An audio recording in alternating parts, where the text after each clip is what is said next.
This is a particular enhancement to both of my bikes that I absolutely love and strongly recommend these. Well, hey guys, welcome back to the channel. You know, it's been quite a while since I've had a chance to produce some content, talk to you about the bikes. But today I'm working on the Bumble Bee.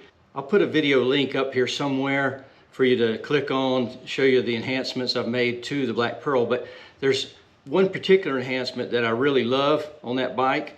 I'm gonna show you this product and I'm going to install it on the Bumble Bee. So stay with me and we'll be right back.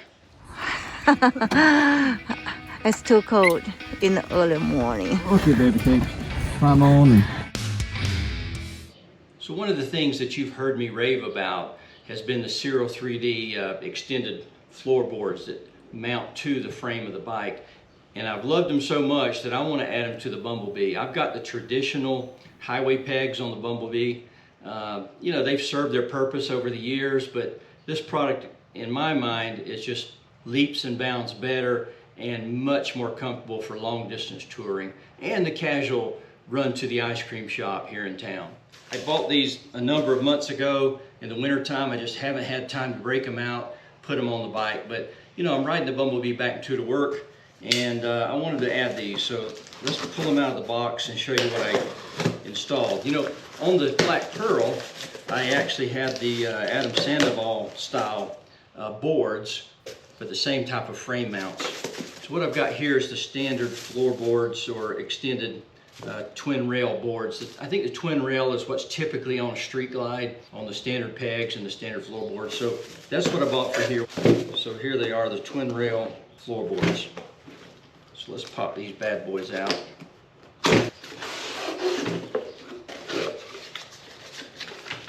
And again, I've installed these already once on the Black Pearl, so I'm familiar with them, but I want to show you how they install. It's not rocket science. None of this really is. You know, if you watch some of the RevZilla videos, they always show a degree of difficulty based on a beard length. I'm going to say on the beard scale of difficulty, this is basically a clean shaven level of difficulty.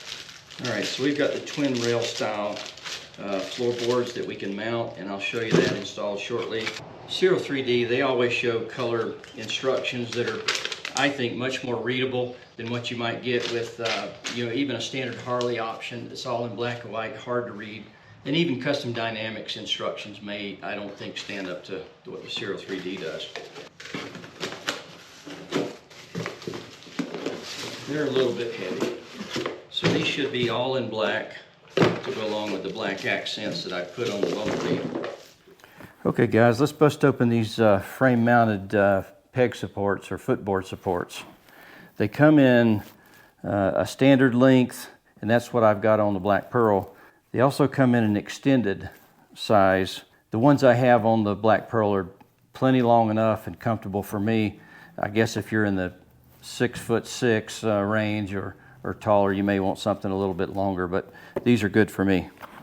They come in two pieces, as I recall. I had to send the ones back on the Black Pearl because the black powder coat had penetrated into some of the threads. Wasn't able to use them. I sent them back and got them replaced. Looks like they've already run the bolt through here in case there was a problem with the powder coat, so they've already done that. So let's see if this one's already got the bolt pushed through. If it does, it tells me that they've probably had an issue with a number of brackets coming with powder coat running over into the threads, which makes them pretty well unusable at that point. Yeah, this one's already got the bolt put in here, so I have a feeling that that's been a chronic issue in the past, and so apparently they've added that to their QC process. So these are the pieces that will mount to the end of these adjustable pieces and allow your footboard to rotate up or down. So it's basically an articulating setup to allow multiple pieces, multiple links, and it articulates to give you lots of adjustment. All right, so let's get this thing together and we'll get it installed over here on the Bumble Bee. But first, I want to thank everybody who subscribed to the channel. The hours of viewing our content has really been increasing. We're up to, you know, about 850 subscribers. Things are going quite well. And so again, if you enjoy the content, Please subscribe to the channel. It really helps us. Give us a thumbs up if you like the content, and help us do something we love and we think that you love too, as it relates to motorcycles, motorcycle camping, motorcycle touring, motorcycle maintenance, garage therapy, all those things that we do here on the channel. If you don't have a particular question about what we're producing in a particular video, take the time to, in the comments, tell me where you're from. You know, we've been getting viewers from around the world, and we really, really appreciate that. It's very exciting. All right, so in the instructions, the first thing we're going to do is take out this bolt that holds this pivot bracket under the floorboard. So they tell you to raise the floorboard up. I've loosened these two bolts just to swing it up.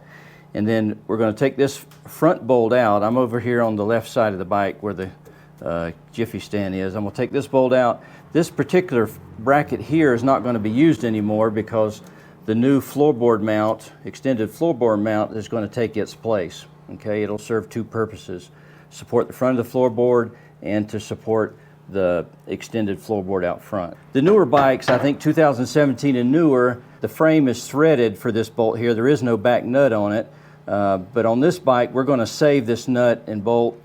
All right, so I had to go get my 1/2-inch drive ratchet in this 5/16 hex socket here to get this bad boy loose. It was really torqued in there. All right.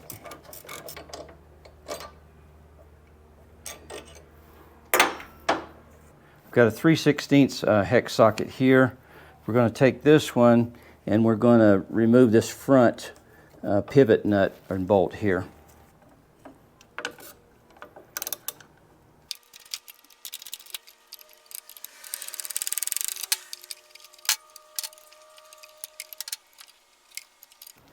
All right, so this, you can put it on your heap pile of unused Harley parts.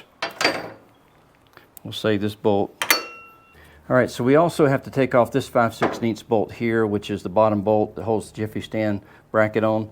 And then you can see this is extended out in order to go into this recessed area here of this bracket. And these bad boys are in here, which they should be if that's what's holding your jiffy stand on.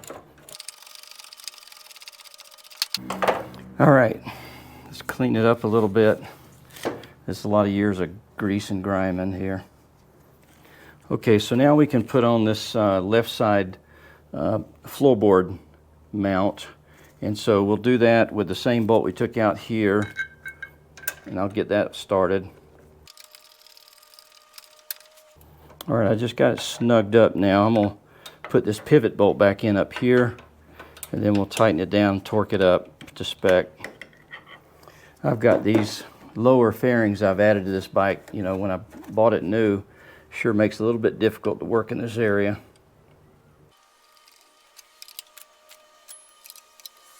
I'm gonna snug up this back bolt as well. I'd loosened it so that I could swing the floorboard up a little bit easier. All right, good deal. So the instructions tell us to take this particular bolt out. So this bolt has some really high tensile strength and yield strength, but it's a grade 8 bolt, and this is the bolt that they've asked me to replace it with. Put a flat washer and a lock washer on it. All right, and so that's what I've got in here now. And so its torque value is somewhere between 36 and 42 foot-pounds, not inch-pounds like we had up here on this pivot bolt. Okay, so I've got that in there. I'm gonna torque that down and use a different torque wrench to get the values I want. So this is a little 3/8 drive torque wrench, and I'm gonna crank it up to about 40 foot-pounds per the instructions.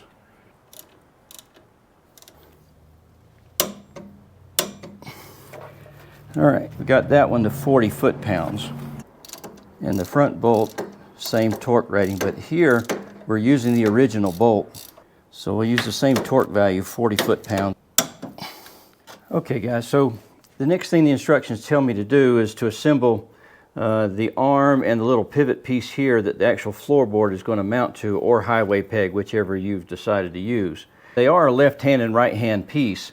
So the thing you're looking for as far as this next arm here is going to be the fact that it's got a little nipple here, and that's what mounts here on this particular pivot point. So looking at the nipple end and allowing it to project out here to the left lets you know that's the left side. I can't see any other marking on here that lets me know that. Okay, the other thing is you're going to take one of the shortest 5/16 bolts or hex head bolts that comes with this, and it tells you to put a little small split lock washer. And there are different size lock washers, okay? So it's a very short bolt and a very small lock washer that will be able to fit into this recessed hole. So at this point, I'm just going to finger tighten it, is what it calls for. So it's just enough to hold it in place. The other thing is, this piece here, there's a left side and there is a right side.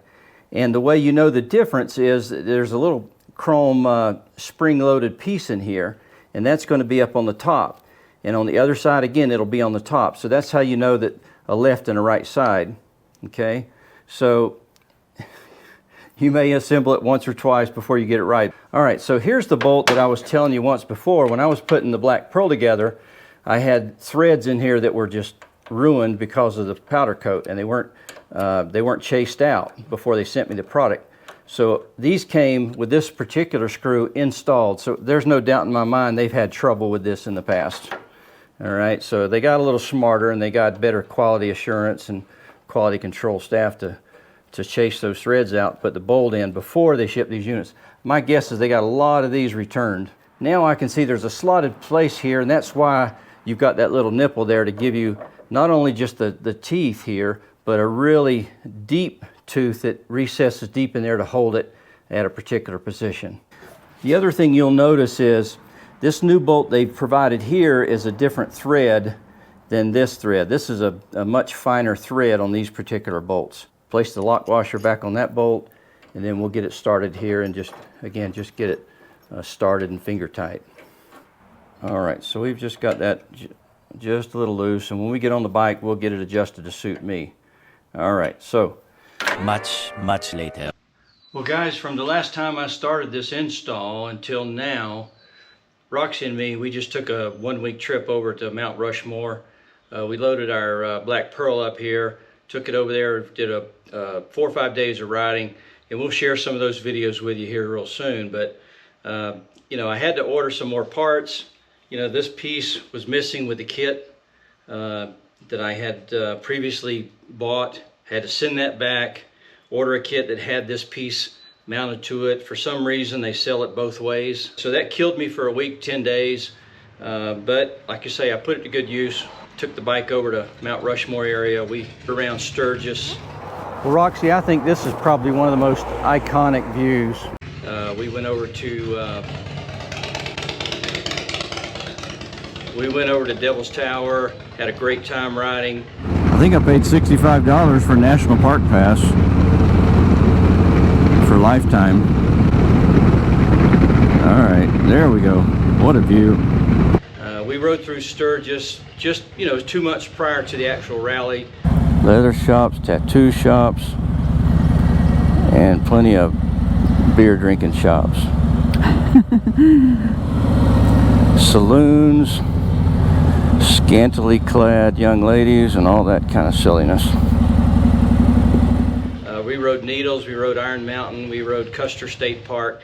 Hey, it's an awesome time to be riding over in that area. The temperatures are really great, and the roads wide open. Well, anyway, that's another story. Let's get back to this install. Let's get these footboards mounted. You know, these are typical, I'll call it a D-style washer. So that obviously goes on here, and then we slide this piece in or wedge it in, and then we'll put the screw back through the top.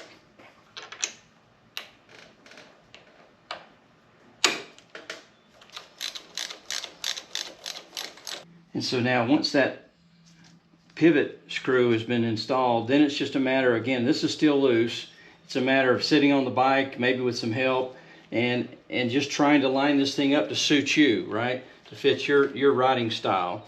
Again, I'll tighten all these pivot points up to see if they suit me, and if they do, awesome. If not, I'll be back here tomorrow afternoon doing some adjustments.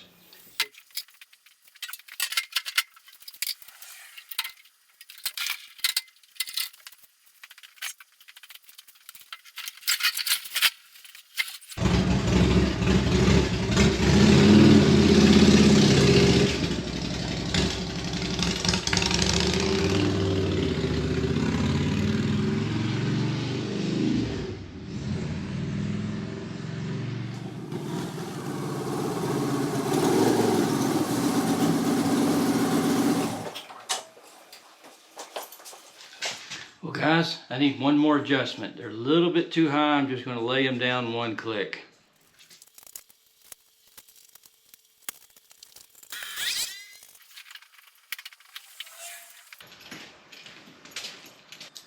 Perfect. So guys, this is a particular enhancement to both of my bikes that I absolutely love and strongly recommend these. I don't get a dime out of this. I have no affiliation with Ciro 3D, but this is one of the products among many that I've got on these bikes that I really appreciate and really enjoy for comfortable riding. Okay, so thanks for coming along and watching.